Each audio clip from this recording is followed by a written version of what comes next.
en büyük problemlerden de biri nəmmamlardır və Peyğəmbər sallallahu aleyhi ve sellem buyurur ki, nəmmamlar cənnətə girməz. La yedxulul nəmmamel cənnə. Nəmmam cənnət. Nəmmam isə söz gəzdirəndir. Hətta haqq olsa belə.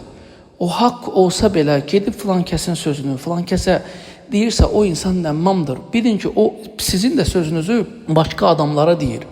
Ona görə müsəlman islah edici olmalıdır, ifsad edici olmamalıdır. İnsanların sözlərini bir-birinə çatdırmamalıdır və xüsusən də bu sözlər əgər fitnə, fəsad qoxusu gəlirsə, ümumən bu haqda danışmamalıdır. Axı biz Allaha inanmışıq, axı biz Allaha həvalə etmişik, təvəkkül etmişik. Bəs nəyə görə bu məsələlərdə biz baxırıq ki, bir-birimizdən müəyyən sözlər eşidirik və bir-birimizi insanlar incidirlər və sonra problemlər yaşayırlar. Bəyəm biz qiyamətə inanmamışıq. Məyər biz inanmırıq ki, Allah subhanət hələ hər bir sözə görə haqq hesab edəcək.